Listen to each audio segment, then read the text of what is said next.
మరణాత ప్రభువైన యేసుక్రీస్తు నామములో శుభములు మీ అందరికీ కలుగునుగాక. ఆమేన్. ఈ పరిశుద్ధ ఆదివారపు ఆరాధన కార్యక్రమాన్ని ప్రారంభించుకుందాం. ప్రారంభ ప్రార్థన. మహోన్నతుడైన మా తండ్రి, అత్యంత కృపగలిగిన దేవానికి వందనములు నాయనా. మీ ఆశ్చర్యకరమైన కృపను బట్టి గడిచిన వారమంతా నీ రెక్కల చాటున మమ్మల్ని భద్రపరచి ఈ పరిశుద్ధ ఆదివార దినమునకు మోషే సుఖోపవాస ధ్యాన దినములలో 14వ దిన కార్యక్రమములోనికి మమ్మల్ని నడిపించిన మా తండ్రి, మీకు వందనములు నాయనా. ఈ దిన కార్యక్రమాన్ని దీవించము. నీకు మహిమ, సంగమునకు ఆశీర్వాదము కలుగునట్లుగా దీవించము. చూడవచ్చిన వారికి శుభకరముగా ఉండునట్లుగా సమస్త కార్యక్రమమును ఆదరించి అంతము వరకు సమస్తమును లోపరుచుకొని చాలిన నీ సర్వశక్తి చేత నీవు లోపరుచుకొని నీవే మమ్మల్ని నడిపించమని ప్రార్థిస్తూ ఉన్నాం. సాతాను కార్యములైపరచుము అయా. ఇదన ఆరాధన కార్యక్రమములో ఏకీభవించు వారందరిపైన మెండైన మీ ఆశీర్వాదములు, నీ పరిశుద్ధాత్మ అభిషేక వరములను మీరు కృమ్మరించుమని బ్రతిమలాడుకొనొచ్చు ఉన్నాము. రాజ్య స్తోత్రములు. ఏ ఆటంకము లేకుండా మీరే జరిగించుము. సమస్తమును దీవెనకరముగా అనుగ్రహించుమని యేసుక్రీస్తు నామమున ప్రార్థించుచు ఉన్నాము తండ్రి. ఆమేన్. తెలుగు క్రైస్తవ కీర్తన పుస్తకములో నుంచి 2వ కీర్తన పాడుకుందాం. అనాది పురుషుడైన దేవుని ఆరాధించండి అనే కీర్తన పాడుకుందాం. అనాది పురుషుడైన దేవుని ఆరాధించండి. అనాది పురుషుడైన దేవుని ఆరాధించండి. అనాది దేవుడే, అనాది దేవుడే, అనంత దేవుడయ్యోడే.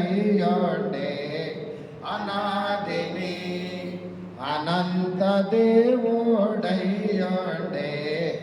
అనాదిని ఒకడే దేవుడు, ఒకడే దేవుడు, ఒంటరిగా నీయుండే.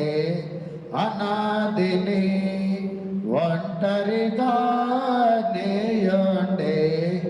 అనాదిని ఎక్కువ మంది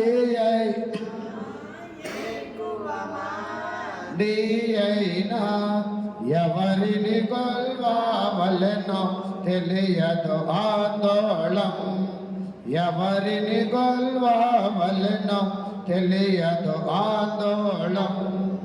పాపంబు నరులకు, పాపంబు నరులకు పరమాత్మని మరుగు చేసెను. అయ్యయ్యో, పరమాత్మని మరుగు చేసెను.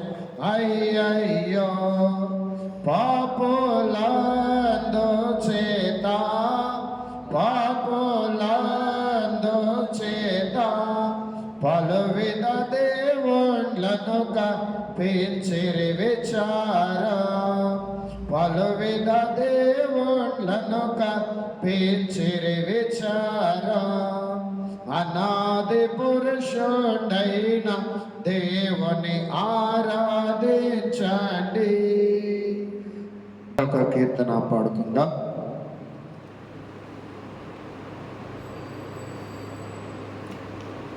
డెబ్బై పాట పాడుకుందాం.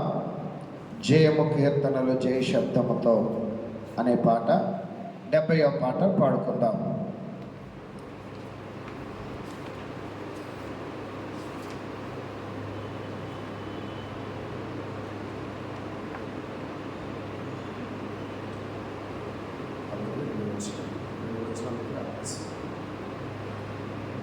జయము కీర్తనలు జయ శబ్దముతో రయముగా పాడండి. జయము కీర్తనలు జయ శబ్దముతో రయముగా పాడండి. జయమో జయమాయనులేండి.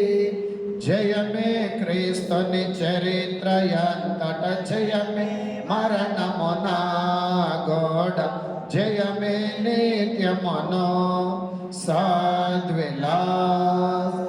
యేసు క్రీస్తు ప్రభువు అందిన జయమే ఎల్లవారి కౌను. యేసు క్రీస్తు ప్రభువు అందిన జయమే ఎల్లవారి కౌను. కోరిన ఎల్లవారి కౌను. వేడిన ఎల్లవారి కౌను. నమ్మిన ఎల్లవారి కౌను. యేసు పేరు మీ చీకులపైన వేసికొన్న జయము. జయమని వ్రాసికొన్న జయము సద్విలాస్. జయము రాక పూర్వమే జయము జనులకు జయమానో. జయము రాక పూర్వమే జయము జనులకు జయమానో. స్తుతించు జనులకు జయమానో.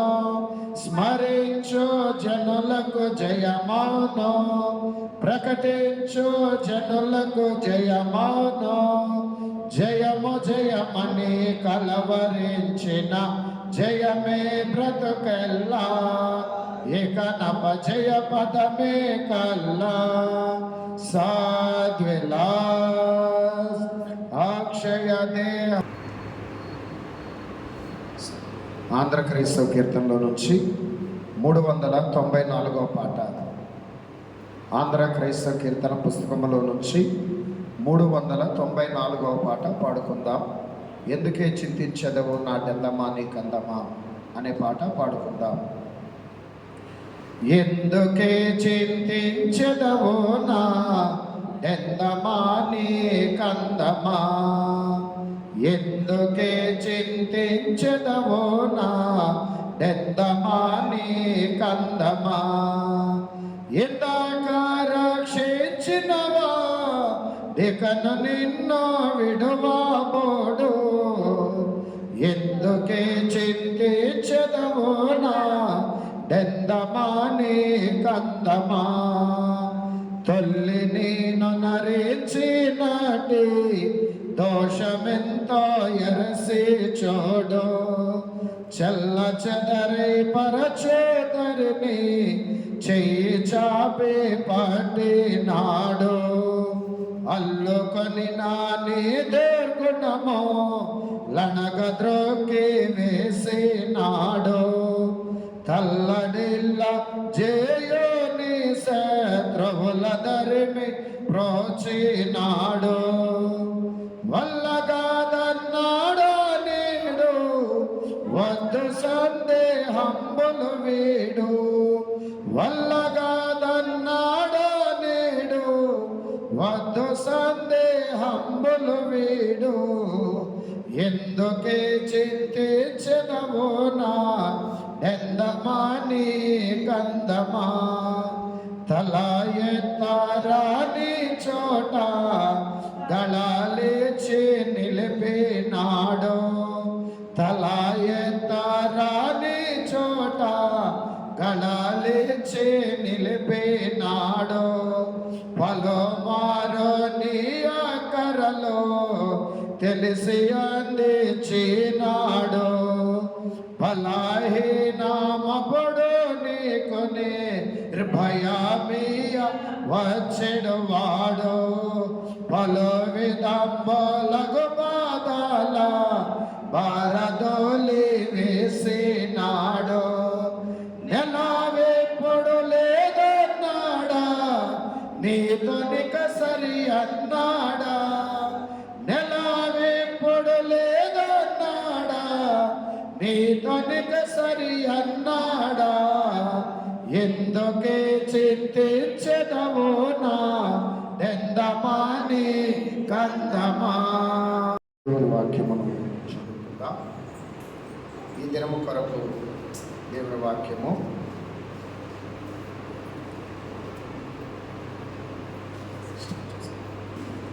సరే. ఈరోజు దేవుని వాక్యము 4 మాటల ద్వారా తెలియచేస్తాను.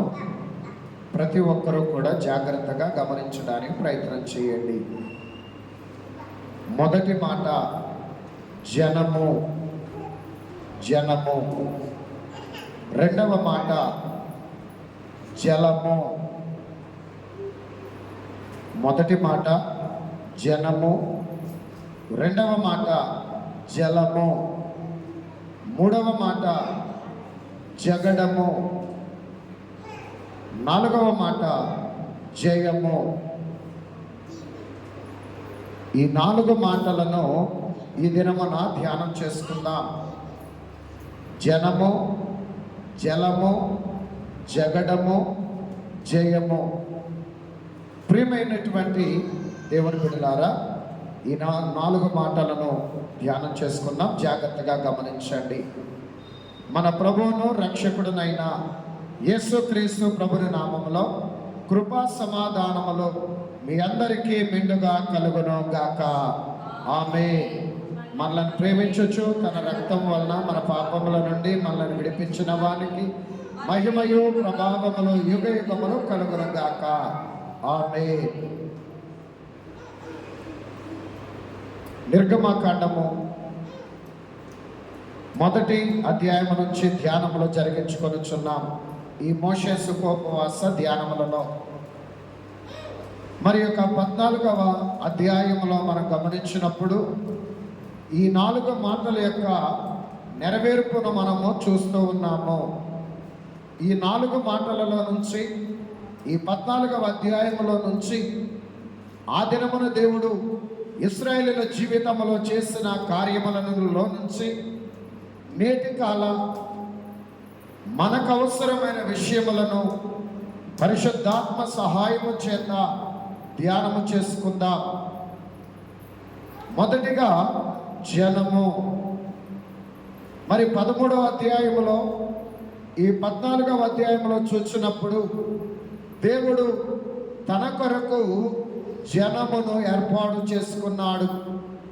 ఆయన ఏర్పాటు చేసుకున్న జనమునకు ఏమని పేరు పెట్టించు ఉన్నారయ్యా అంటే జ్యేష్ఠ సంతానము అని పేరు పెట్టించు ఉన్నారు. జ్యేష్ఠులు. ఇశ్రాయేలులో ఉన్నటువంటి తొలి సంతానం అంతటిని కూడా దేవుడు తనకు ప్రత్యేకించుకొని ప్రతిష్ఠిత జనముగా ఏర్పాటు చేసుకుంటున్నాడు.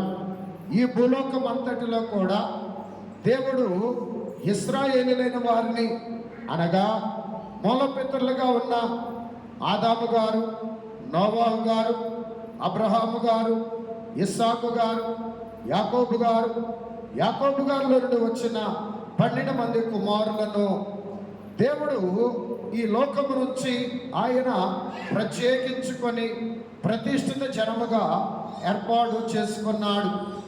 ఆదాము గారిని కలుగు చేసుకొనగా పాపములో పడిపోయారు. ఆ తర్వాత పాపం విస్తరించింది. దేవుడు జలప్రళయము ద్వారా అందరినీ నీట ముంచి వేసి తన కొరకు నోవా గారిని ఏర్పాటు చేసుకున్నాడు.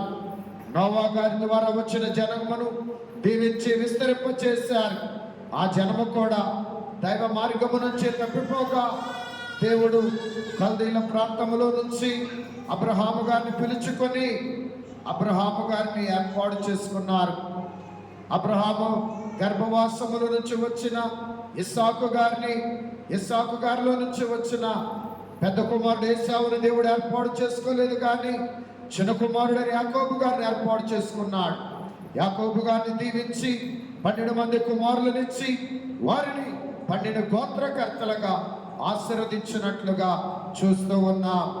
ఈ 12 గోత్రకర్తలుగైన వారిలోంచి వచ్చిన ఇశ్రాయేలులందరినీ కూడా దేవుడు ఏర్పాటు చేసుకొని వారిని ఐగుప్తు దేశము నుంచి బయటికి నడిపించినట్లుగా మనము గమనిస్తూ ఉన్నాము. ప్రియమైన దేవుని బిడ్డలారా, ఆ ఇశ్రాయేలుల నుంచి కూడా వారి యొక్క తొలి సంతానాన్ని దేవుడు జ్యేష్ఠులనుగా ప్రతిష్ఠిత జనముగా ఆయన ఎన్నుకుంటున్నట్లుగా మనం చూస్తూ ఉన్నాం. ఒకసారి 13వ అధ్యాయమును మనం గమనించినట్లయితే నిర్గమకాండం 13వ అధ్యాయంలో మనం చూసినప్పుడు 2వ వచనం 13వ అధ్యాయము 2వ వచనాన్ని గమనిస్తే ఇశ్రాయేలీయులలో మనుషుల పశువుల యొక్కయు ప్రథమ సంతతి అనగా ప్రతి తొలిచూలు పిల్లను నాకు ప్రతిష్ఠించుము, అది నాదని చెప్పెను. చూడండి, మనుషులలో పశువులలో సమస్తములో కూడా తొలి సంతానము నాది, ప్రథమ సంతతి నాకు ప్రతిష్ఠించము, అది నాదని చెప్పెను. ప్రియమైన దేవుని బిడ్డలారా, గనుక సమస్త జనములలో ఇశ్రాయేలీలలో నుంచి వారి యొక్క తొలి సంతానమును ఆయన నాది అని దేవుడు చెప్తూ ఉన్నారు. నిజముగా ఎంత గొప్ప ధన్యత! యెహోవా దేవుడుగా గల జనులు ధన్యులు అని వ్రాయబడుతూ ఉన్నట్లుగా, మరి దేవుడు ఏర్పాటు చేసుకున్న జనము ధన్యకరమైన జనాంగము. మరి ఇలాగునా గమనించినప్పుడు కొన్ని సందర్భాలలో దేవుడు ఈ యొక్క జ్యేష్ఠ సంతానం మొదటి కుమారులైన వారిని కాదు, కానీ ఆయన ఏర్పాటును ఒక్కొక్కసారి కొంచెం మార్చినట్లుగా కూడా మనం చూస్తున్నాం. ఎందుకంటే యెషయ కుమారుడైన యెషయ గారికి 7 కుమారులు ఉన్నారు. యెషయ గారికి 7 కుమారులు ఉన్నారు. 7వ వాడు దావీదు. అయితే మొదటి 6 దేవుడు ఏర్పాటు చేసుకోలేదు, కానీ చివరి వాడైన దావీదు గారిని దేవుడు ఏర్పాటు చేసుకొని ఇశ్రాయేలు జనాంగమునకు రాజుగా ఏర్పాటు చేసినట్లుగా మనము చూచుచూ ఉన్నాము. సమూయేలు మొదటి గ్రంథములో 16వ అధ్యాయము మనం చూసినట్లయితే, సమూయేలు మొదటి గ్రంథం 16వ అధ్యాయములో ఒకసారి మనం గమనించినట్లయితే, దేవుడు అక్కడ దావీదు గారిని సమూయేలు గారి ద్వారా అభిషేకించడం మనం చూస్తూ ఉన్నాం. ఒకసారి 10వ అధ్యాయం నుంచి చూసినట్లయితే, 16వ అధ్యాయం 10వ వచనము నుంచి,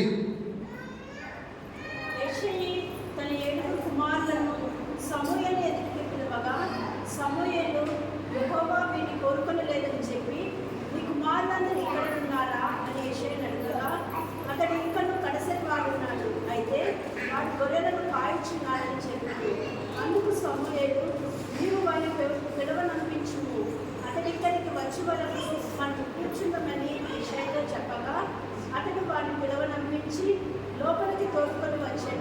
చూడండి, ఇక్కడ మరి ఇంతమంది కుమారులు వచ్చినా కూడా వీరిని కోరుకోలేదని చెప్పి చిన్నవాడైన దావీదు గారిని దేవుడు కోరుకుంటున్నట్లుగా మనం చూస్తూ ఉన్నాం. చిన్నవాడైన దావీదు గారు కాస్త ఇప్పుడు జ్యేష్ఠుడైనట్లుగా చూస్తూ ఉన్నాం. ప్రియమైన దేవుని బిడ్డలారా, దేవుడు ఏర్పాటు అనేది చాలా గొప్పది. దేవుడు ఏర్పాటు చేసుకున్న వారిని ప్రత్యేకముగా దీవించి ఘనపరచినట్లుగా, ఆశీర్వదించుచున్నట్లుగా మనం చూస్తూ ఉన్నాము. మరి ముఖ్యంగా దేవుడిచ్చిన జ్యేష్ఠత్వాన్ని మరి పోగొట్టుకున్నాడు ఒక ఆయన. ఎవరైనా? ఏశావు అనేటువంటి ఆయన దేవుడిచ్చిన జ్యేష్ఠత్వాన్ని పోగొట్టుకున్నాడు. కోరుకున్న చిన్నవాడైన యాకోబు గారికి ఆ జ్యేష్ఠత్వం వచ్చింది. అనగా దేవుడిచ్చిన జ్యేష్ఠత్వాన్ని నిర్లక్ష్యం చేశాడు. ఎంత గొప్ప దౌర్భాగ్యము, ఎంత గొప్ప దుస్థితి. అందుకనే పౌలు గారు ఆయన యొక్క ఆ దుస్థితిని గురించి రాయొచ్చు. ఏమని రాస్తూ ఉన్నాడు? హెబ్రీ పత్రిక 12:16 చూసినప్పుడు, హెబ్రీలకు రాసిన పత్రిక 12వ అధ్యాయం 16వ వచనంలో చూసినప్పుడు, ఏశావు యొక్క ఆ జ్యేష్ఠత్వం పోగొట్టుకున్న స్థితిని పౌలు గారు వర్ణిస్తూ ఉన్నాడు. ఒక్క పూట కూటి కొరకు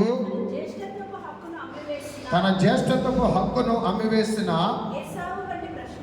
ఏశావు అంటే భ్రష్టుడైనను వ్యభిచారి అయినను ఉండునేమో అని జాగ్రత్తగా చూచుకొనుడి. ఒక్క పూట కూటి కోసం, అయ్యా నేను చచ్చిపోతున్నాను, ఇదిగో ఈ జ్యేష్ఠత్వం నాకెందుకు అంటే, ఆ టైంలో యాకోబు గారు చక్కగా చిక్కుడు గారి కూర వండుకుంటూ ఉన్నాడట. అయితే అన్నయ్య ఏశావు ఆకలితో ఉండి, నీ వండుకుంటున్న ఆహారములు కొంచెం నాకు ఇవ్వమని అడిగితే, ఈ యాకోబు ఆశీర్వాదముల ఎడల ఆసక్తి కలిగిన యాకోబు, ఈ కూర నీకు ఇవ్వాలి అయ్యా అంటే, ఈ కూర నీకు కావాలంటే నీ జ్యేష్ఠత్వాన్ని హక్కుని నాకు ఇవ్వము అని అడిగాడట. నేను చచ్చిపోబోతున్నాను, ఈ జ్యేష్ఠత్వం నాకెందుకు, నువ్వే తీసేసుకో అని చెప్పేసి అన్నాడటండి. అందుకని ఒక పూట కూటి కొరకు ఆ యొక్క జ్యేష్ఠత్వాన్ని, దేవుడిచ్చిన ఆధిక్యతని ఆయన పోగొట్టుకున్నాడట, వదిలేసుకున్నాడు. దేవుడిచ్చిన అంతస్తుని నిర్లక్ష్యం చేశాడు. ఎందుకంటే జ్యేష్ఠత్వము అనేది ప్రియమైన దేవుని బిడ్డలారా, దాని యొక్క పరిపూర్ణత ఏమిటనగా జ్యేష్ఠుడికి తండ్రి తర్వాత సమస్త బాధ్యతలలో భారము ఎక్కువగా జ్యేష్ఠ కుమారునికి ఉంటుంది. తండ్రి ఆస్తిలో ఎక్కువ భాగం జ్యేష్ఠునికి ఉంటుంది. తండ్రి తర్వాత నాయకత్వం యొక్క ఆధిక్యత జ్యేష్ఠునికి ఉంటుంది. కాబట్టి అందుచేత జ్యేష్ఠులను బట్టి వాడు అన్ని రీతులలో ఆశీర్వాదకరమైన స్థితి, అది దేవుడిచ్చే గొప్ప భాగ్యము. అయితే ఏశావు గొప్ప భాగ్యాన్ని పోగొట్టుకున్నాడు. ఏశావే కాదు, ఏశావుతో పాటు ఆ తర్వాత దినాలలో ఇశ్రాయేలీలు కూడా ఆ జ్యేష్ఠత్వపు భాగ్యాన్ని పోగొట్టుకున్నారండి. ఇశ్రాయేలీలు కూడా ఆ జ్యేష్ఠత్వ భాగ్యాన్ని పోగొట్టుకున్నారు. ఎలాగనగా ఒక్కసారి చరిత్ర మనం గమనించినట్లయితే, చరిత్ర పరిశీలన చేస్తే సొలొమోను గారి కాలంలో మరి ఇశ్రాయేలీలు విడిపోయారు. ఇశ్రాయేలీల గోత్రం ఒక ప్రక్క, ఆ ఇశ్రాయేలీలు అన్ని గోత్రాలు ఒక ప్రక్క, యోధా గోత్రం ఒక ప్రక్క విడిపోయారు.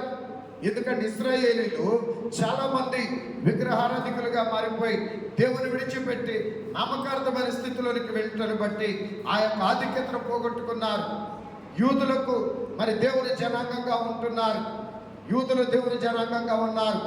ప్రియమైన దేవుని బిడ్డలారా, యూదులైన వారు కూడా ఆ జ్యేష్ఠత్వపు దీవెన పోగొట్టుకున్నారు. ఎప్పుడయ్యా అంటే యేసు క్రీస్తు ప్రభు యూదుడిగా జన్మించాడు, యూద జనాంగములో జన్మించాడు. అయితే ఆ యూదులు యేసు క్రీస్తుని సిలువేయమని సిలువకు అప్పగించి, వారి జనాంగములను వచ్చిన దేవుని కుమారుడిగా వచ్చిన దేవదేవుణ్ణి సిలువేయమని సిలువకు అప్పగించి ఆ జ్యేష్ఠత్వపు దీవెన యూదులు కూడా పోగొట్టుకున్నారు. ప్రియమైన దేవుని బిడ్డలారా, ఎంత గొప్ప దౌర్భాగ్యము! దేవుడు వారిని కోరుకొని వారిలోకి వస్తే సిలువేయమని యేసుక్రీస్తుని సిలువకు అప్పగించింది యూదులే కదా. ఆ దీవెన ధన్యత వారు పోగొట్టుకున్నారు.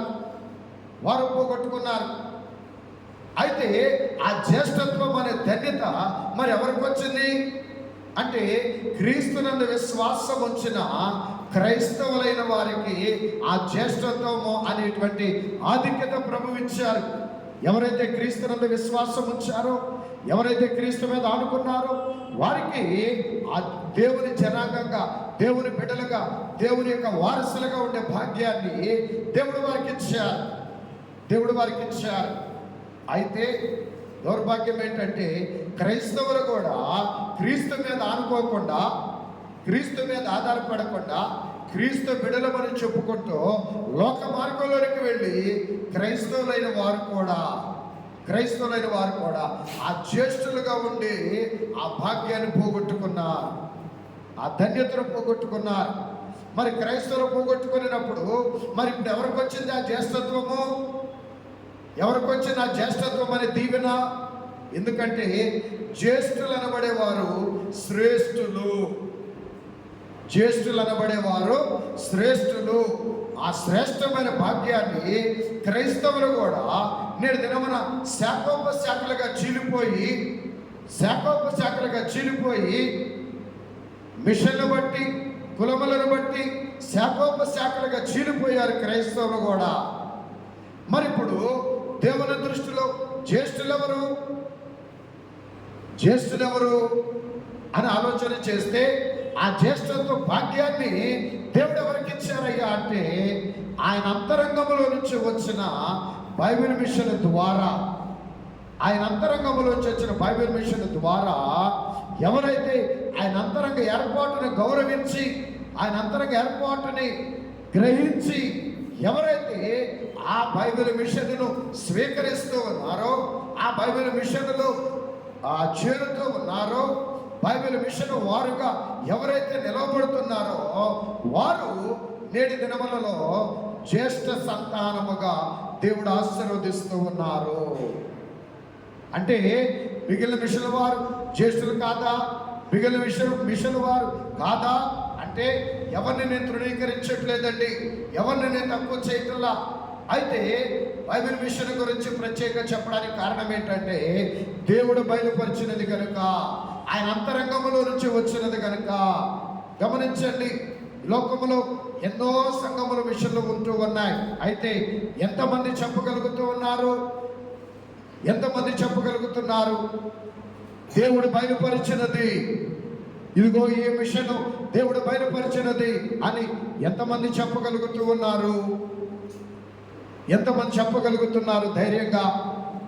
అయితే ఇక్కడ అయితే మిగిలినవి మంచివి కాదని మంచివి కాదని బోధ కాదు సుమా.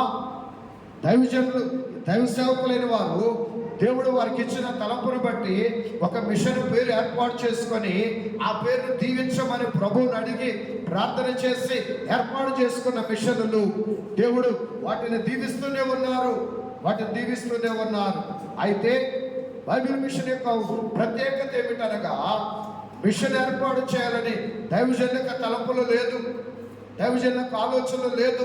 90 సంవత్సరాల వృద్ధుడైనా 90 సంవత్సరాల వృద్ధుడు ఏం చేయగలరు? కనుక దేవుడే తన అంతరంగంలోంచి బైబిల్ మిషన్లను 1938 సంవత్సరం జనవరి 37వ తారీఖున గాలిలో బయలుపరచగా దేవదాసయ్య గారు చెప్పిన మాట ఏంటంటే అయ్యా, ఇదిగో నా దగ్గర సొమ్ము లేదు, శక్తి లేదు, నాకెవరో సహకారం లేరు, నాకెందుకు? ఎవరైనా దొరలకు బయలుపరిస్తే వారైతే చక్కగా వ్యాప్తి చేస్తారు అని చెప్పినప్పుడు ప్రభు నాకు నువ్వే కావాలబ్బాయి అని చెప్పి come at as a prince of an army అని చెప్పారని ప్రభు పిలిచారు దేవదాసయ్య గారిని. సైన్యము గల యువరాజు వలె బయటికి రమ్మని పిలిచి ఆ వృద్ధునికి బైబిల్ మిషన్ ఇచ్చి ఆ వృద్ధుని ఇచ్చిన బైబిల్ మిషన్ ఎంత వృద్ధి చేశారండి, ఇంత వృద్ధి చేశారు. నిలువ సొమ్ము నికర రాబడి లేని దేవుని యొక్క ఏర్పాటైన బైబిల్ మిషన్ ఎంతగా ప్రపంచం అంతటా వ్యాప్తి చేస్తూ ఉన్నారు. అందుకే ఆయన బయలుపరుచుకున్నాడు కాబట్టి ఆయన ఏర్పాటును గౌరవించిన వారు జ్యేష్ఠ సంతానముగా ప్రభువును బట్టి ధైర్యంగా నేను తెలియజేస్తూ ఉన్నాను. ఒకవేళ ఇందులో ఏమైనా అనుమానములు ఉన్నట్లయితే ప్రభు అంటున్నారు 72వ పాటలో ప్రభు స్వయంగా తెలియజేస్తూ ఉన్నారు. బైబిల్ మిషన్ నేను బయలు పరచిన సంగతి నమ్మని వారు, బైబిల్ మిషన్ నేను బయలు పరచిన సంగతి నమ్మని వారు, ప్రాబల్య బోధలు వినిన ప్రార్థన చేసి కనుగొనరాద, ప్రార్థన చేసి మనోవిచారము కూడదు నీకు మహిమ తలంపులే. 72వ పాటలో ఎన్నో వచనం? 131వ వచనం. ఆ 128, 131 ఆ వచనాల్లో గమనిస్తే బైబిల్ మిషన్ దేవుని యొక్క ఉద్దేశము, దైవ నిర్ణయం ఏంటో 128 నుంచి అక్కడ మనకు తెలుస్తుంది, మీరు గమనించుకోవచ్చు. కాబట్టి ప్రియమైన దేవుని బిడ్డలారా, ఆనాటి నుంచి ఈనాటి వరకు కూడా దేవుని యొక్క జనము అనేది జ్యేష్ఠ సంతానం ఎవరయ్యా అంటే ఆనాటి నుంచి ఈనాటి వరకు దేవుని చేత ఎవరైతే ఏర్పాటు చేసుకోబడుతున్నారో వారందరూ కూడా దేవుని యొక్క జనాంగము, జ్యేష్ఠులు. ఎవరైతే జ్యేష్ఠులుగా ఉన్నారో వారు దేవుని ఏర్పాటులో శ్రేష్ఠులు. ఎవరైతే దేవుని ఏర్పాట్లో జ్యేష్ఠులుగా ఉన్నారో వారు శ్రేష్ఠులు అన్న సంగతి గమనించండి. అయితే బైబిల్ మిషన్ వారైనంత మాత్రాన వారు శ్రేష్ఠులు కారు, కానీ ఎవరైతే సన్నిధి అనుభవం కలిగిన వారై ఉంటారో, ఎవరైతే సన్నిధి అనుభవం కలిగిన వారై ఉంటారో, ఆయన మీతో చెప్పునది చేయుడి అని దైవ సన్నిధిలో గడిపించు నిత్యము దేవుని వాక్కును బట్టి ఎవరైతే నడుస్తూ ఉంటారో వారే జ్యేష్ఠులు, వారే శ్రేష్ఠులు. సన్నిధి అనుభవం లేని వారు బైబిల్ మిషన్ వారు కావచ్చేమో, జ్యేష్ఠులు కావచ్చేమో, కానీ వారు శ్రేష్ఠులు కాలేరు. కాబట్టి ప్రేమ దేవుని బిడ్డలారా, గమనించండి దినమున, గ్రహించండి దినమున. అందుకే దేవుని జనాంగముగా ఏర్పాటు చేసుకో, దేవుని ద్వారా ఏర్పాటు చేయబడిన ఓ విశ్వాసి, దేవ జనాంగముగా ఉన్న ఓ విశ్వాసి, దేవుని అంతరంగముల నుంచి వచ్చిన దేవుని ఏర్పాటు జనాంగముగా ఉన్న ఓ విశ్వాసి, ఈ రోజున మనం ఎవరమయ్యా అంటే దేవుని ఏర్పాటులో జ్యేష్ఠులము సన్నిధి అనుభవం ద్వారా శ్రేష్ఠులమై ఉండవలెను. సన్నిధి అనుభవం ద్వారా శ్రేష్ఠులమై ఉండవలెను. అలాగే రెండవది మనం గమనించుకుందాం. రెండవ మాట ఏంటయ్యా అంటే జలము. రెండవ మాట జలము. ప్రియమైన దేవుని బిడ్డలారా, ఇశ్రాయేలీయులైన వారు ప్రయాణమై బయలుదేరినప్పుడు వారికి ఎర్ర సముద్రం ఎదురొచ్చింది. ఫిలిస్తీన్ల దేశంలో గుండా వెళ్తే వారు యుద్ధానికి భయపడిపోతారేమోనని చుట్టూ తిరిగి వెళ్ళేటువంటి మార్గములో దేవుడు వారిని నడిపిస్తూ ఉన్నప్పుడు ఎర్ర సముద్రం ఎదురొచ్చింది. ప్రియమైన దేవుని బిడ్డలారా, ఎర్ర సముద్రం ఎదురొచ్చేసరికి ఇశ్రాయేలీయులు భయపడిపోయారు. అయితే దేవుని యొక్క ప్రేమ ఎంత గొప్పది. జలము అంటే నీరు. ఎర్ర సముద్రం యొక్క నీరు వారికి అడ్డుగా కనబడుచు ఉన్నది.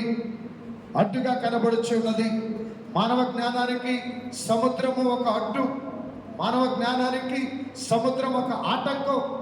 మానవ జ్ఞానానికి ఇదిగో ఎంత పెద్ద సముద్రం ఉంది, దీన్ని ఎలా దాటాలి అనేటువంటి ఒక ఆలోచన, భయపూరితమైన అనుమానపూరితమైన ఒక ఆలోచన మానవ జ్ఞానానికి కనబడుతుంది. అయితే దైవ సేవకుడైన మోషే గారి యొక్క విశ్వాస నేత్రానికి దేవుని యొక్క శక్తి కనబడుచున్నది. మోషే గారి యొక్క విశ్వాస నేత్రానికి దేవుని యొక్క శక్తి కనబడుతున్నది.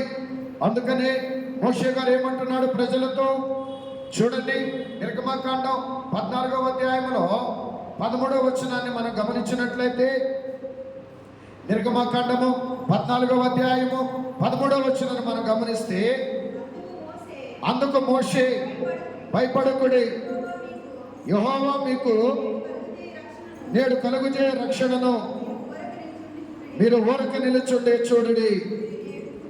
మీరు నేడు చూచిన ఐగుప్తీయులను ఇక మీదట మరి ఎన్నడను చూడరు. ఎంత గొప్ప విశ్వాసమో, ఎంత గొప్ప ధైర్యమో. విశ్వాసపరులకే ధైర్యం ఉంటుంది. ధైర్యం లేదంటే భయం ఉంటుందంటే విశ్వాసం లేదని అర్థము. మోషే విశ్వాసపరుడై ఉన్నాడు.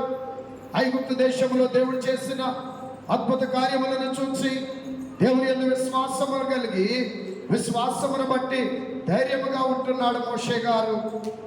ఆ ధైర్యముతో ఇశ్రాయేలీయులైన వారిని ఆదరిస్తూ ఉన్నాడు. భయపడొద్దు, నేడు యెహోవా ఇచ్చు రక్షణ ఊరక నిలుచుండి చూడండి. దేవుడు ఎలా కార్యం చేయబోతున్నాడో, ఎలా అద్భుతం చేయబోతున్నాడో ఊరక నిలుచుండి చూడండి. ఇక్కడ గొప్ప సంగతి ఏంటో తెలుసా? ఆశ్చర్యకరమైన సంగతి ఏంటో తెలుసా? దేవుడు ఏం చేయబోతున్నాడో మోషే గారికి కూడా తెలియదు. దేవుడు ఏం చేయబోతున్నాడో మోషే గారికి కూడా తెలియదు.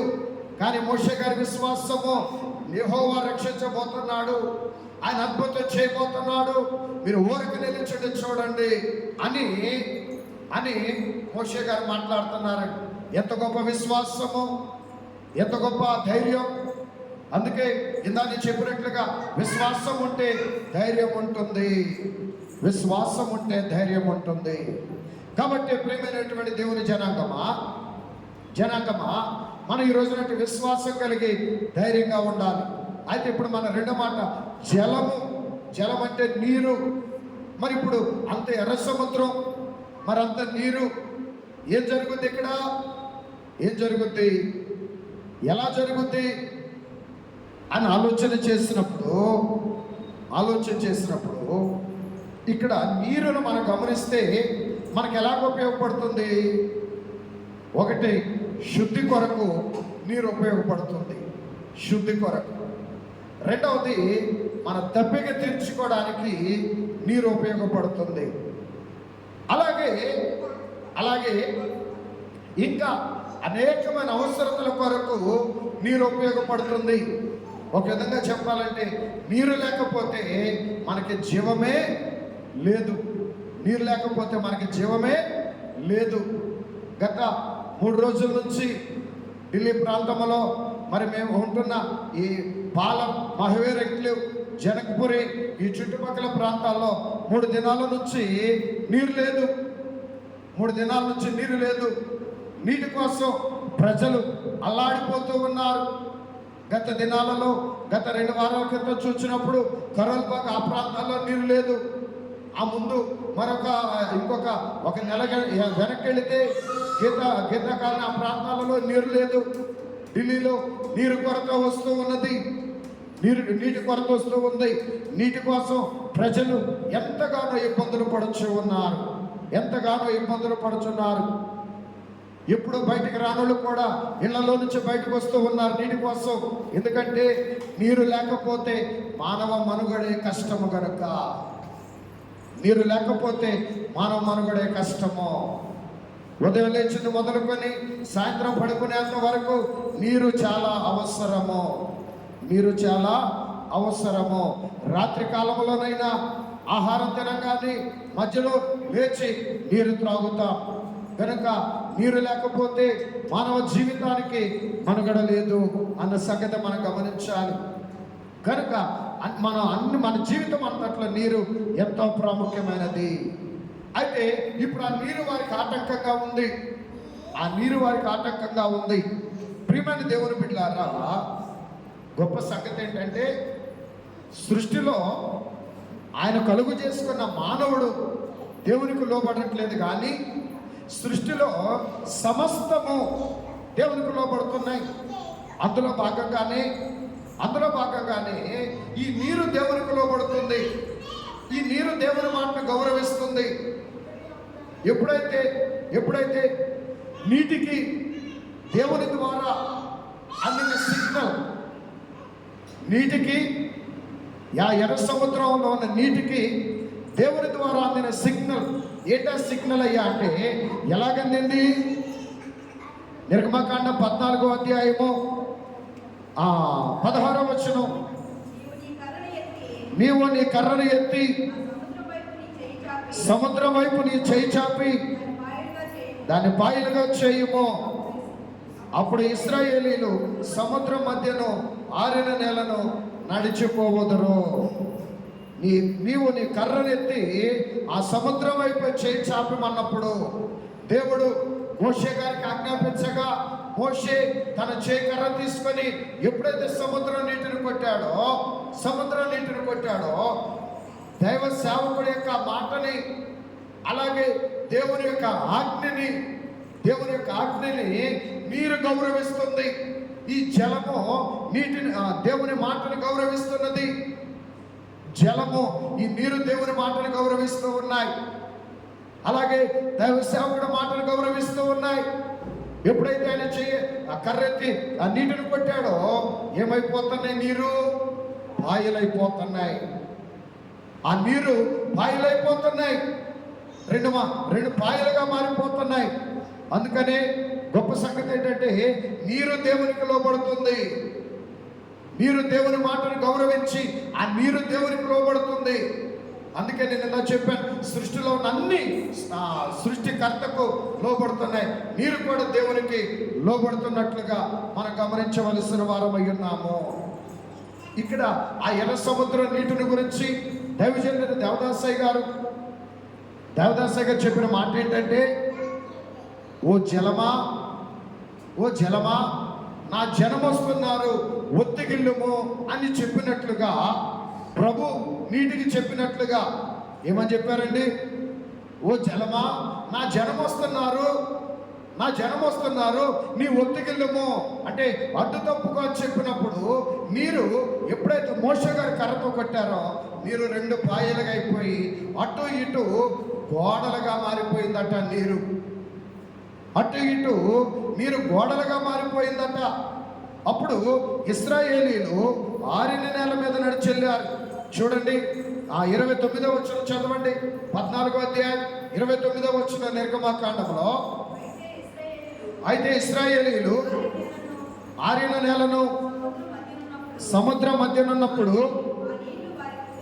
ఆ నీళ్లు వారి కుడి ఎడమల ప్రక్కలను గోడవలే ఉండెను.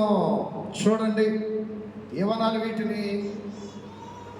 వీటికి ఏమని పేరు పెట్టవచ్చు అంటే వాటర్ వాల్స్, నీటి గోడలు,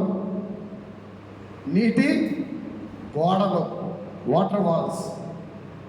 దేవుడు మరి అలాగున ఇశ్రాయేలీయుల కొరకు జలమును కాస్త గోడలుగా మార్చివేశాడు తన ప్రజల కొరకు. అందుకే ఇక్కడ ఆ నీరు అనబడేటువంటిది కూడా దేవుని చిత్తానికి లోబడుతున్నాయి, దేవుని సేవకుని కార్యానికి లోబడుతూ ఉన్నాయి. ప్రభు వాటికి ఆజ్ఞాపించినట్లుగా, ఓ జలమా నా జనం వస్తున్నారు, ఒత్తిగిల్లమని చెప్పగానే నీరు బాయిలైపోయి గోడలుగా మారిపోయినట్లుగా మనం ఇక్కడ గమనిస్తూ ఉన్నాము. అంతేకాకుండా ఈ నీటిని దేవుడు ఎలా మార్చేసుకున్నాడంటే ఇశ్రాయేలీయులైన వారికి బాప్తిసంగా ఇచ్చే నీరుగా మార్చివేశారండి. ఈ నీటినే, ఈ ఎర్ర సముద్రం నీటిని దేవుడు ఇశ్రాయేలీయులైన వారికి బాప్తిసం ఇచ్చే నీరుగా మార్చివేశారు. పౌలు గారు తన పత్రికలు ఏమని రాస్తున్నారంటే, కొరింథీ పత్రిక చూడండి, కొరింథీలకు రాసిన మొదటి పత్రిక 10వ అధ్యాయంలో మనం గమనించినట్లయితే మొదటి 2 వచనాలు, అదేదనగా మన పితరులందరూ మేఘం క్రింద నుండి వారందరూ సముద్రములో నడిచిపోయిరి. వారందరూ మోషేను బట్టి మేఘములను సముద్రములోనూ బాప్తిసం పొందిరి. ఎప్పుడైతే మన పితరులైన వారు ఆ సముద్రంలో నడిచిపోవటం బట్టి వారు బాప్తిసం పొందుకున్నట్లుగా పౌలు గారు తన పత్రిక ద్వారా తెలియజేస్తున్నారు. ఆ ఎర్ర సముద్ర నీటిని బాప్తిసం నీరుగా మార్చివేశారు.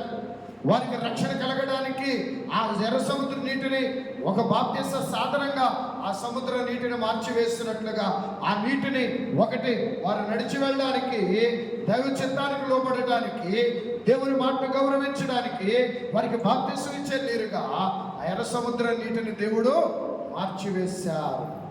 కాబట్టి ప్రియమైనటువంటి దేవుని బిడ్డలారా, ఇక్కడ ఒక ప్రాముఖ్యమైన మాట అంటే జలము అనేది, ఈ నీరు అనేది దైవ చిత్తాన్ని గౌరవిస్తూ ఉన్నాయి, దేవునికి లోబడుతున్నాయి. బాయిలైపోయినాయి. మరలా తన ప్రజలు అవతలకు వెళ్ళిపోగానే మరలా మోషే గారు ప్రార్థన చేయగా మళ్ళా నీళ్ళని ఏమైపోతున్నాయి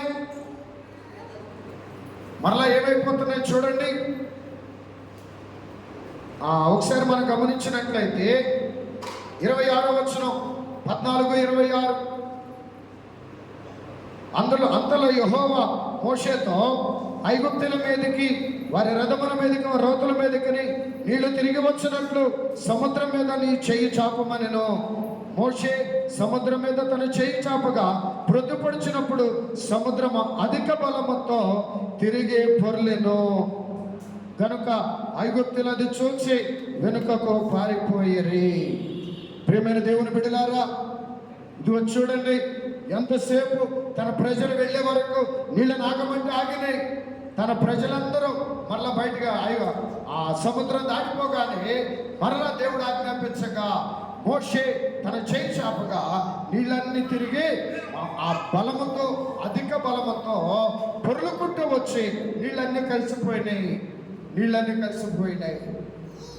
ఎంత గొప్ప కార్యం అండి అనగా దేవుడు తన జనాంగము కొరకు ఈ జలమును ఎంత గొప్ప సాధనములుగా, అనగా ఈ జలమును దేవుడు ఒక సాధనముగా, ఒక పనిముట్టుగా తన ప్రజల కొరకు ఎంత గొప్ప సముద్రాన్ని తన ప్రజల కొరకు అవసరమైతే పాయలు చేశాడు.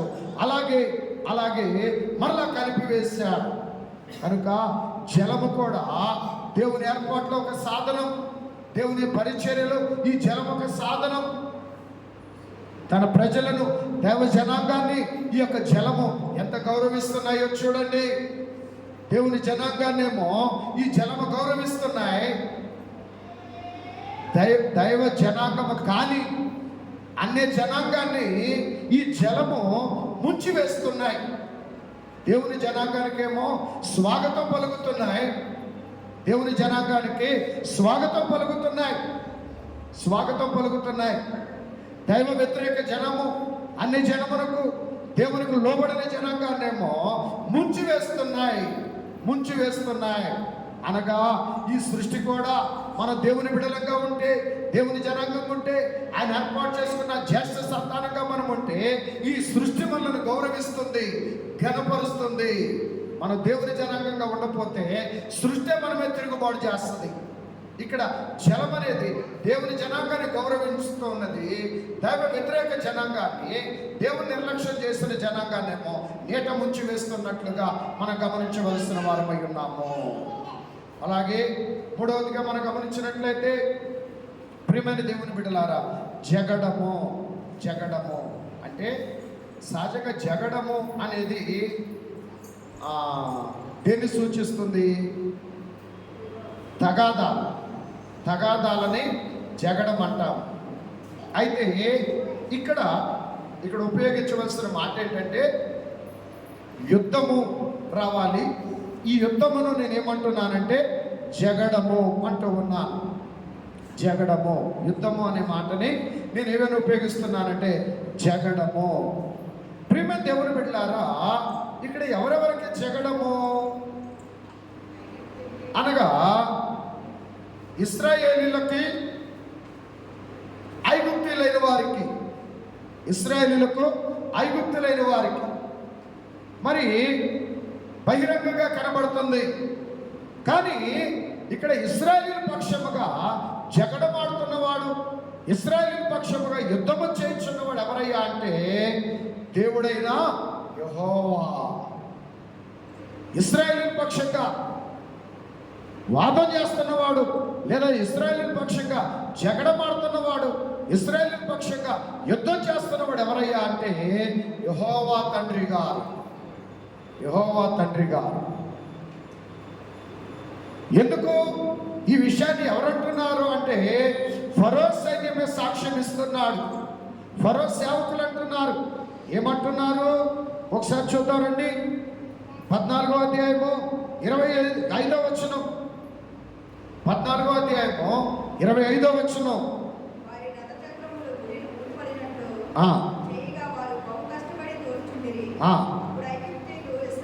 అప్పుడు ఐగుప్తీయులు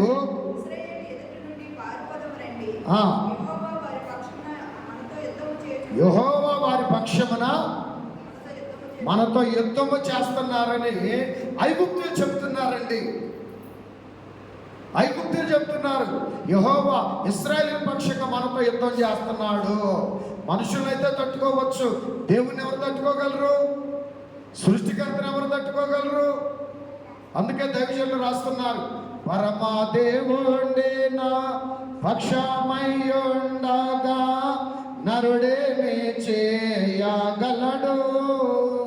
పరమా దేవుండే నా పక్షమయ్యుండగా నరుడేమి చేయగలడు? పరమా జనకుండే నా కోటయ్యుండగా పరుడేమి చేయగలడు. ఆ పరమాజనకుండిన పడ్డయుండగా పాప పరుడేమి చేయ. పరమదేవుణ్ణి వారి పక్షముగా ఉండి యుద్ధము చేస్తుంటే ఐగుప్తీయులు ఏం చేయగలరు? వారు ఎంత అధికారం ఉన్నా, ఎంత గొప్ప రథాలు వేసుకొచ్చినా, వారి గుర్రాలు ఎంత బలమైనవైనా, వారి సైనికులు ఎంత బలవంతులైనా, వారు ఎంత పెద్ద వీరులైనా, ఎంత శక్తి కలిగిన వారులైనా, ఎంత బలమైన ఆయుధములు కలిగిన వారైనా, ఇశ్రాయేలు పక్షముగా యుద్ధము చేయుచున్నవాడు సర్వశక్తిమంతుడైన దేవుడు. సర్వశక్తిమంతుడైన దేవుడు. కాబట్టి ప్రియమైనటువంటి స్నేహితులారా, ఈ రోజున వారి పక్షంగా యుద్ధం చేస్తున్నవాడు ఆయన. అందుకే వారు ముందుకెళ్ళలేక, వెనక్కి రాలేక, వెనక్కి రాలేక, అలాగని త్వరపడి బయటికి రాలేక వారు హడావుడి పడుతూ ఉన్నారు, భయపడుతున్నారు. వారు దేవుడు వారితో యుద్ధం చేస్తున్నాడు. ఎందుకంటే ఇశ్రాయేలుని ఎన్నుకున్నవాడు దేవుడు. ఇశ్రాయేలు ఎన్నుకున్నవాడు దేవుడు, నడిపించుచున్నవాడు దేవుడు, ఇశ్రాయేలు పక్షంగా ఉన్నవాడు దేవుడు. ప్రియమైన దేవుని బిడ్డలారా, నేటి దినములలో మనల్ని ఎన్నుకున్నవాడు దేవుడు. మనల్ని ఎన్నుకున్నవాడు దేవుడు, సృష్టికర్త అనే దేవుడు. మనల్ని కొనుక్కున్నవాడు మన రక్షణకర్త యేసుక్రీస్తు. తండ్రి అయిన దేవుడు మనల్ని ఎన్నుకుంటే, జగత్తు పునాది వేయబడక మునిపే తన కుమారుడైన క్రీస్తులో తండ్రి అయిన దేవుడు మనల్ని ఏర్పాటు చేసుకుంటే, పాపము చేత పట్టబడిన మనలను, శాపగ్రస్తులమైన మనలను యేసుక్రీస్తును మన రక్షణకర్త తన స్వరక్తమిచ్చి ఏం చేసుకున్నాడు? ఆయన మనల్ని కొనుక్కున్నాడు. ఏం చేసుకున్నాడు? ఆయన తండ్రి ఎన్నుకుంటే, తండ్రి ఎన్నుకొనుటను బట్టి కుమారుడైన యేసుక్రీస్తు తన యొక్క ప్రాణరక్తముల నుంచి ఏం చేసుకున్నాడు? మనను కొనుక్కున్నాడు. కుమారుడేసి కొనుక్కున్నాడు కనుక పరిశుద్ధాత్మ తండ్రి ఏం చేస్తున్నాడు? మనను నడిపిస్తూ ఉన్నాడు. ఏం చేస్తున్నాడండి? మనల్ని నడిపిస్తూ ఉన్నాడు. కనుక ఇక్కడ మనం ఏం చేస్తున్న వారమై ఉండాలా? దేవుడు నేటి దినాన మన పక్షంగా ఆయన ఉండాలంటే, మన పక్షంగా ఆయన యుద్ధం చేయాలంటే మనం ఏం చేయాలంటే దేవుని ద్వారా నడిపించబడే వారమై ఉండాలి. అర్థమవుతుంది అందరికీ? దేవుడు మన పక్షంగా ఉండి మన పక్షంగా ఆయన యుద్ధం చేయాలంటే, మనం ఏం చేసేవారమై ఉండాలా? దేవుని ద్వారా, ఆత్మ తండ్రి ద్వారా నడిపించబడే వారమై ఉండాలి. ఎందుకంటే దేవుడు నడిపిస్తే ఎలాగుంటుంది? ప్రభు నడిపిస్తే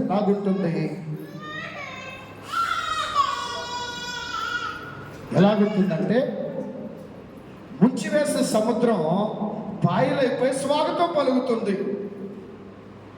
దేవుడు నడిపించేటప్పుడు ముంచివేసే సముద్రం పాయలైపోయి స్వాగతం పలుకుతుంది దేవుని జనాంగానికి. అలాగే దేవుడు నడిపించేటప్పుడు ఎలాగుంటుందయ్యా అంటే, ఏలియా గారు కూడా దేవుని ద్వారా నడిపించబడ్డాడు. కెరీతు వాగు దగ్గరికి, కరువు కాలంలో కెరీతు వాగు దగ్గరకు దేవుని ద్వారా నడిపించబడ్డాడు. ఎవరు? ఏలియా గారు.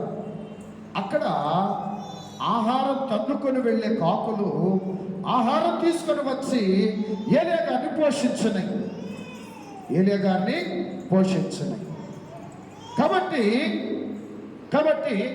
దేవుని ద్వారా మనం నడిపించబడితే అద్భుతాలు జరుగుతాయి మీ జీవితాల్లో. మనంతటా మనం నడిస్తే అద్భుతాలు జరగవు. దేవుని ద్వారా నడిపించబడాలి. అలాగే శిష్యులైన వారు కూడా యేసుక్రీస్తు ఉన్నప్పుడు దేవుని ద్వారా నడిపించబడి ఇద్దరిద్దరిని సేవకు పంపించారండి. వారు సేవకు వెళ్ళొచ్చారు.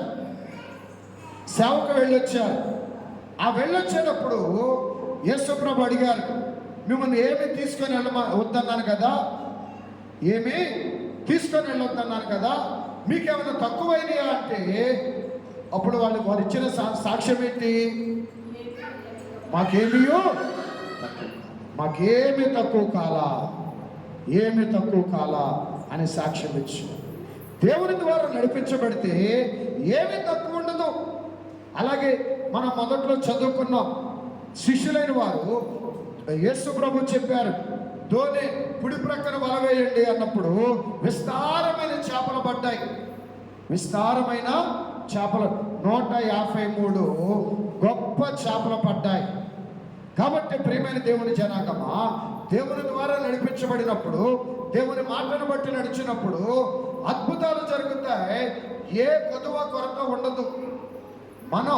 మన మీద ఆధారపడుటను బట్టి, లోకం మీద ఆధారపడుటను బట్టి, మనుషుల మీద ఆధారపడుటను బట్టి, వాటి మీద వీటి మీద వాళ్ళ మీద వీళ్ళ మీద ఆధారపడుటను బట్టి ఆ నష్టాలు ఇబ్బందులు మనకు కలుగుతాయి. దేవుని ద్వారా నడిపించబడితే ఏ ఇబ్బంది ఉండదు. ఆయనే మన పక్షంగా ఉండి సమస్త కార్యాలను జరిగిస్తారు. ఆయనే మన పక్షంగా ఉండి సమస్త కార్యాలను జరిగిస్తారు. ఇక్కడ ఇశ్రాయేలు పక్షంగా యుద్ధం చేస్తున్న వాడు ఎవరయ్యా అంటే ఎవరు? అందరూ చెప్పాలి. యెహోవాయే వారి పక్షంగా యుద్ధం చేస్తున్నాడు. మరి ఇశ్రాయేలీలు ఏం చేస్తున్నారు? ఇశ్రాయేలీలు ఏం చేస్తున్నారు? ముందు భయపడ్డారు. తర్వాత మోషే గారి మాటను బట్టి దేవుడు ఏం చేస్తాడా అని వారు చక్కగా వేడుక చూస్తున్నారు. దేవుని కార్యాన్ని కళ్ళారా చూస్తున్నారు ఇశ్రాయేలీలు. దేవుని కార్యాన్ని ఇశ్రాయేలీలు కళ్ళారా చూస్తున్నారండి. దేవుని అద్భుతాన్ని ఇశ్రాయేలీలు కళ్ళారా చూస్తున్నారు. నువ్వు దేవుని మీద ఆనుకుంటే దేవుని యొక్క అద్భుతాలని కళ్ళారా చూడగలుగుతావు. దేవుని మీద ఆనుకుంటే దేవుని అద్భుతాల్ని మనం ఆయన సన్నిధిలో ఉండి కళ్ళారా దేవుని అద్భుతాలను మనం చూడగలుగుతాం. దేవుని మీద ఆనుకోగలిగితే, దేవుడు మన పక్షంగా ఉండగలిగితే, కనుక ఆయన నీ పక్షంగా ఉండాలంటే నీవు ఆయన సన్నిధిలో ఉంటే చాలు. అందుకే యోహాను సువార్త 15వ అధ్యాయంలో యోహాను గారు రాస్తున్నాడు కదా, ఎవడు నా యందుంటాడో నేను ఎవరి యందుంటానో వాడు బహుగా ఫలిస్తాడు. ఎవడు నా యందుంటాడో నేను ఎవరి యందుంటానో వాడు బహుగా ఫలిస్తాడు. నాకు వేరుగా నుండి మీరేమీయో చేయలేరు. దేవునికి వేరుగా నుండి మనం ఏమీయో ఫలించలేము. దేవునికి వేరుగా నుండి మనం ఏమీ పొందుకోలేము. దేవుని వేరుగా నుండి మనం దీవించబడలేము. దేవునికి దూరమై, దేవుని ఆరాధనకు దూరమై, దేవుని సన్నిధికి దూరమై ఏ దీవెన ఉండదు, ఏ ఆశీర్వాదం ఉండదు. ఒకవేళ దేవునికి దూరమై, దైవారాధనకు దూరమై ఈరోజు ఆదివారం ఏదైనా వ్యాపారానికి వెళితే, ఉద్యోగానికి వెళితే, ఏదైనా పని మీద వెళ్తే గొప్ప మేలు కలుగుతుందని దేవుని సన్నిధిని విడిచి దైవారాధన విడిచి లోకంలోకి ఎవరైతే వెళుతున్నారో, ఈ దినాన్న దేవుని సన్నిధిని విడిచి ఎంత సంపాదించుకుంటామో అంత 200 నష్టపోతాం దేవారాధన నిర్లక్ష్యం చేసినట్లయితే. కాబట్టి ప్రియమైన దేవుని బిడ్డలారా, అందుకే దేవుడు మన పక్షంగా ఉండి మనల్ని ఆశీర్వదించేవాడు ఎప్పుడంటే మనం ఆయన పక్షంగా ఆయన సన్నిధిలో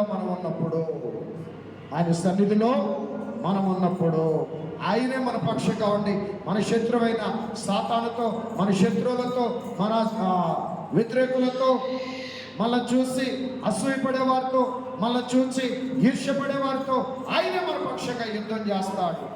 ఎవరైతే మన బాధ పెడుతున్నారో, ఎవరైతే మన మీద నిందలేస్తున్నారో వారి మన పక్షంగా మన దేవుడే వారితో యుద్ధం చేస్తాడు. నీవు ఆయన మీద ఆనుకోగలిగితే మన పక్షంగా యుద్ధం చేస్తున్నాడు మన దేవుడు. కనుక ఇది 3వ మాట. 4వ మాట ఏంటయ్యా అంటే జయము. 4వ మాట జయము. ప్రియమైన దేవుని బిడ్డలారా, దేవుడు తన జనాంగమునకు గొప్ప విజయాన్ని ఇస్తూ ఉన్నాడు, గొప్ప జయమునిస్తూ ఉన్నాడు. చూద్దాం 14వ అధ్యాయము 30వ వచనం. 14వ అధ్యాయం 30వ వచనం, నిర్గమకాండం. ఆ దినమున యెహోవా ఐగుప్తుల చేతిలో నుండి ఇశ్రాయేలీయులను రక్షించెను. ఇశ్రాయేలీయులు చచ్చిన ఐగుప్తీయులను సముద్ర తీరమున చూచిరి.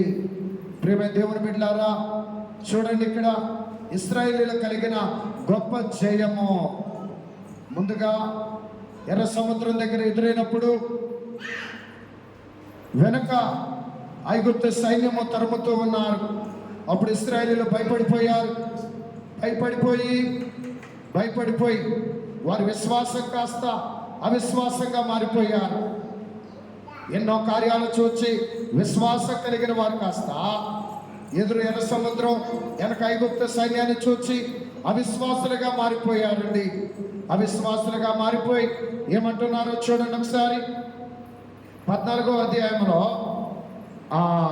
11వ వచనం. అంతటా వారు మోషేతో, ఐగుప్తులో సమాధులు లేవని ఈ అరణ్యములో చచ్చుటకు మమ్మలను తోడుకొని వచ్చితివా అని అంటూ ఉన్నారు. మా జోలికి రావద్దు, ఐగుప్తులకు దాసులు మొగదమని ఐగుప్తులో మేము నీతో చెప్పిన మాట ఇదే కదా అని ఇశ్రాయేలీయులు భయపడిపోయి పిరికివారై అవిశ్వాసపరులై మోషే గారి మీద కోపడుతున్నారండి. చూసారా, అవిశ్వాసం అనేది, పిరికితనం అనేది ఎంత భయంకరమైనదో. అవిశ్వాసపరులు, పిరికివారు రాకడ మేఘమెక్కరు.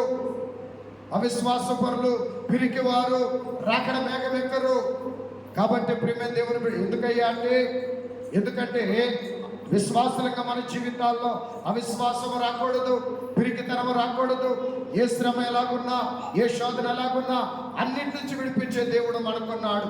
మన పక్షంగా యుద్ధం చేసే దేవుడు మన పక్షంగా ఉన్నాడని విశ్వాసము కలిగి ముందు శ్రమ వెనక శ్రమ, ముందు నొయ్యి వెనక గొయ్యి ఉన్నప్పటికీ కూడా ప్రియమైన దేవుని బిడ్డలారా, నీవు దేవుని యందు ముందు నొయ్యి వెనక గొయ్యి, ముందు సముద్రం వెనక సైన్యం ఉన్న మధ్యలో ఉన్న మనం, శ్రమలో ఉన్న మనం, శోధనలో ఉన్న మనం, విడుదల పొందటానికి అవకాశం లేక ఇరుక్కుపోయి ఉన్న మనం దేవుని మీద వైపు చూడగలిగితే, దేవుని మీద అనుకోగలిగితే, దేవుని ఎంతో విశ్వాసం కలిగి ఉండగలిగితే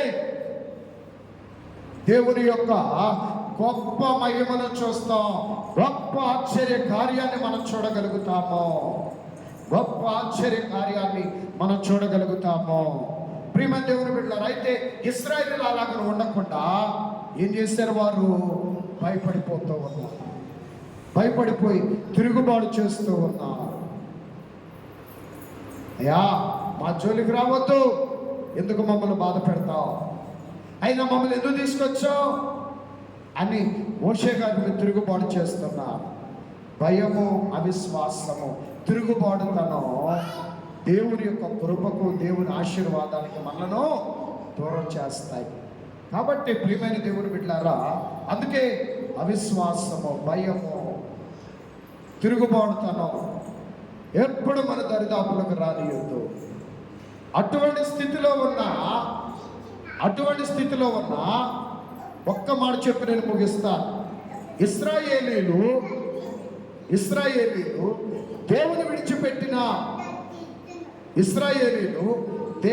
విడిచిపెట్టిన దేవాది దేవుడు తన జనాంగాన్ని విడిచిపెట్టలేదండి.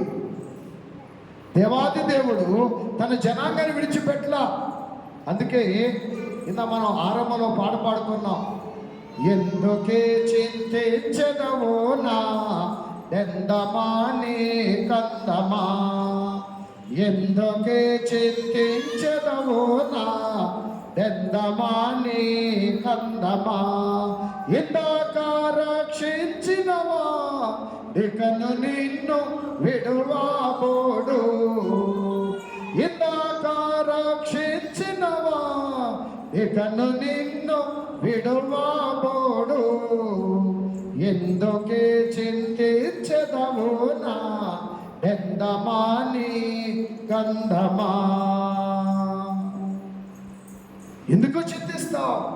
ఇందాక రక్షించిన వాడు, ఐగుప్తులో ఇన్ని అద్భుతాలు చేసి నిన్ను బయటికి తీసుకొని వచ్చిన వాడు మరలా ఐగుప్తులకు ఎందుకు అప్పగిస్తాడు? ఎర్ర సముద్రాలు ఎందుకు ముంచేస్తాడు? శత్రువులకు ఎందుకు అప్పగిస్తాడు? లోకములో నుంచి, పాపములో నుంచి, అన్యస్థితిలో నుంచి, నామకార్థ స్థితిలో నుంచి, చెడ్డ అలవాట్లలో నుంచి, అక్రమైన ఆచారములలో నుంచి మనల్ని బయటికి నడిపించిన ఆయన, శ్రమలో నుంచి, రోగములో నుంచి, మరణములో నుంచి మనల్ని బయటికి నడిపించిన ఆయన మరలా నిన్ను ఎందుకు శత్రువుకు అప్పగిస్తాడు? మరలా మనల్ని ఎందుకు శ్రమలకు అప్పగిస్తాడు? దుస్థితిలోంచి మనల్ని బయటికి తీసుకొచ్చిన ఆయన ఎందుకు మనల్ని విడిపిస్తాడు? ఎందుకు మనల్ని అప్పగిస్తాడు? ప్రియమైన దేవుని బిడ్డలారా, ఆయన మనల్ని విడుదల దయచేసి మనకి విమోచన ఇచ్చింది. ఎందుకు? ఏమండి, మనల్ని జ్యేష్ఠులుగా చేసుకొని మనల్ని విమోచించింది సాతాను నుంచి, శత్రువుల నుంచి, లోకస్తుల నుంచి, పాపము నుంచి, అక్రమ ఆచారముల నుంచి, అన్య స్థితి నుంచి మనల్ని విమోచించింది. ఎందుకు? ఎందుకు ఎందుకు ఇంత గొప్ప జయాన్ని మనకిచ్చింది? ఎందుకు? ఒక్క మాట చదువుకొని ముగించేసుకుందాం. పేతురు పత్రిక చూడండి. పేతురు పత్రిక చదువుకుందాం. పేతురు గారు రాసిన మొదటి పత్రిక 2వ అధ్యాయము 9వ వచనం. అయితే మీరు చీకటిలో నుండి ఆశ్చర్యకరమైన వెలుగులోనికి మిమ్మను పిలిచిన వాని గుణాతిశయములను ప్రవచనము చేయి నిమిత్తము ఏర్పరచబడిన వంశము, రాజులు, యాజకులు, పరిశుద్ధ జనమును, దేవుని సొత్తైన ప్రజలను. ఈ 5 ఆధిక్యతలు ఇవ్వడానికి చీకటిలో నుంచి ఆశ్చర్యకరమైన వెలుగులోనికి మళ్ళీ పిలుచుకున్నది ఎందుకయ్యా అంటే, ఏర్పరచబడిన వంశముగా, రాజులుగా, యాజకులుగా, పరిశుద్ధ జనముగా, దేవుని సొత్తైన ప్రజలుగా ఉండడానికి మనల్ని విడిపించి ఎంత గొప్ప విజయాన్ని, జయాన్ని ఆయన ఇశ్రాయేలులకు నేటి దినాన మనకి ఆయన అనుగ్రహిస్తూ ఉన్నాడు. కాబట్టి ప్రియమైన దేవుని జనాంగమా, ఎంత గొప్ప ఆధిక్యత. అందుకే నేను అంటూ ఉన్నాను, దేవుని చేత ఎన్నుకొనబడి జ్యేష్ఠులుగా ఉన్న మనము దేవుని ఏర్పాటులో ఆయన సన్నిధి ద్వారా ఈ భాగ్యాలను పొందుకుంటున్న మనం పొందుకొని శ్రేష్ఠులుగా మనం ఉన్నప్పుడు ఆయన రాకడ మేఘమెక్కి ఆయన మన కొరకు సిద్ధపరచుచు ఉన్న నూతన యెరూషలేములో వధువు సంఘముగా ప్రవేశించి ఆయన సింహాసనం ఆశీనులమై నిత్యము క్రీస్తు యొక్క మహిమను అనుభవిస్తూ ఆయనతో యుగ యుగములు సంతోష స్థితిగానములు చేయించు జీవించగలము. అట్టి ధన్యత దేవుని యొక్క ఏర్పాటులో జ్యేష్ఠులుగా, శ్రేష్ఠులుగా ఉన్న మనందరికీ త్రిత్వ దేవుడు అనుగ్రహించి ఆశీర్వదించును గాక. ఆమేన్.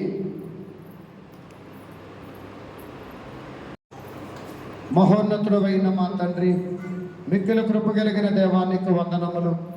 నాయనా, ఇంత పర్యంతము అయోగ్యమైన మమ్మల్ని అందరినీ నీ పరిశుద్ధ సాన్నిధ్యములోనికి నీ నామం పేరిట సమకూర్చిన విధానమును బట్టి మీకు స్తుతులు నాయనా.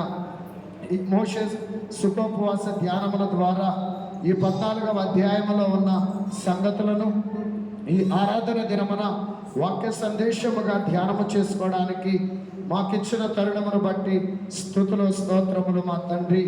అయా, బోధింపబడిన విషయములు అందరి జీవితములలో నూరంతలుగా ఫలింపచేయమని ప్రార్థిస్తూ ఉన్నాము నా తండ్రి.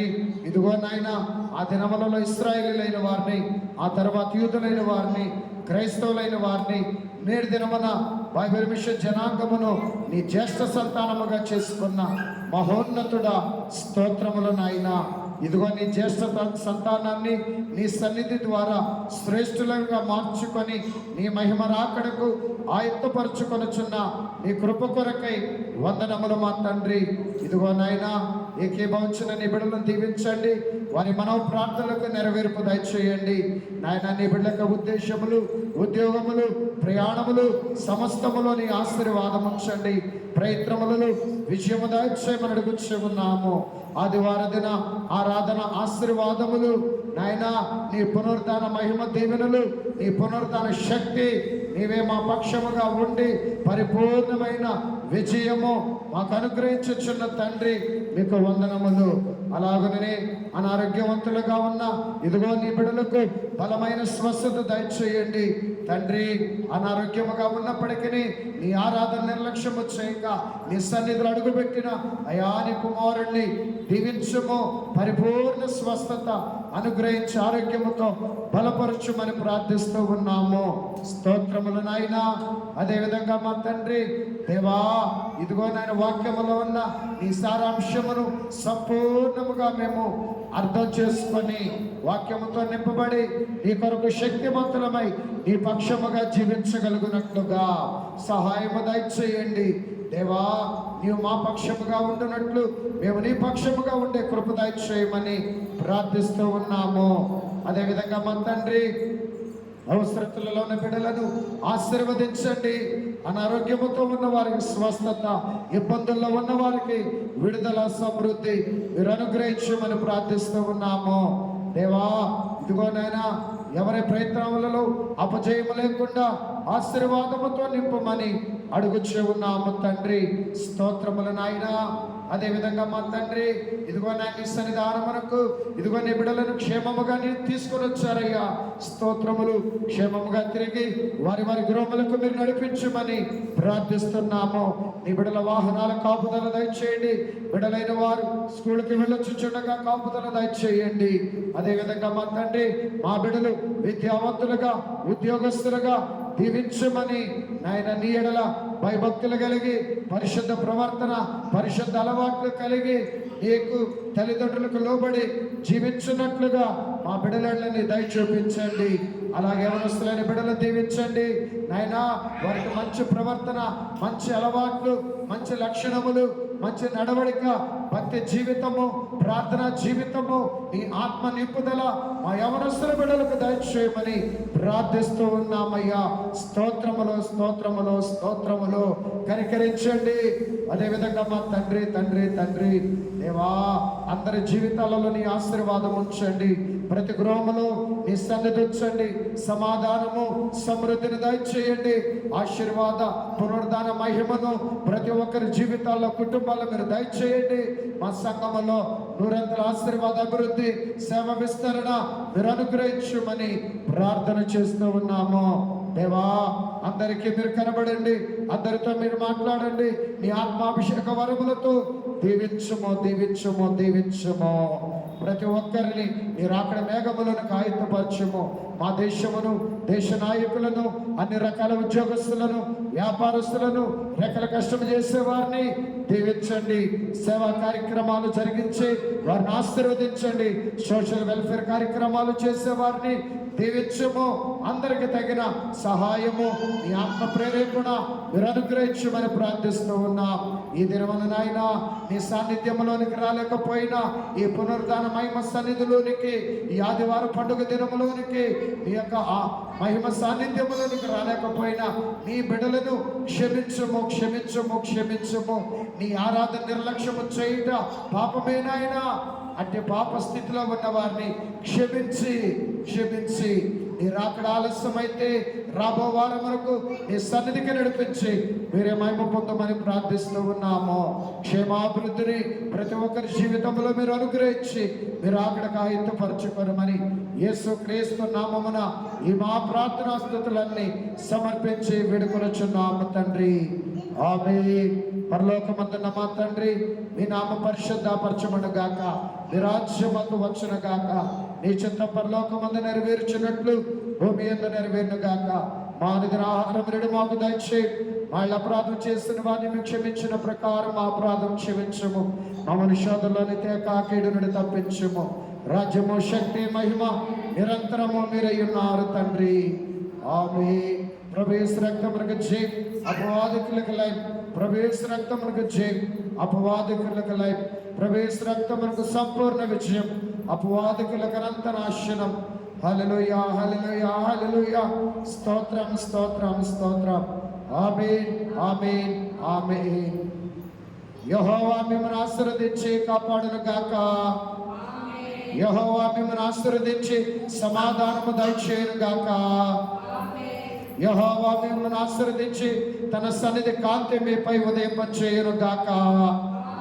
తండ్రి అయిన దేవుని యొక్క శ్రేష్టమైన ప్రేమ, మన రక్షకుడైన యేసుక్రీస్తు ప్రభుని యొక్క అత్యధికమైన కృప, మన ఆదరణకర్త అయిన పరిశుద్ధాత్మ తండ్రి యొక్క ఆదరణ, అన్యోన్య సహాయము, సహవాసము సదా తోడయుండి సకల భాగ్యములు దీవెనలు మీ జీవితాల్లో కురుమరించి మీ మనోవాంఛలను యుక్తకాలమందు సిద్ధింపచేసి ఆయన మహిమ రాకడకు మనందరినీ ఆయుత్తపరచుకొనును గాక.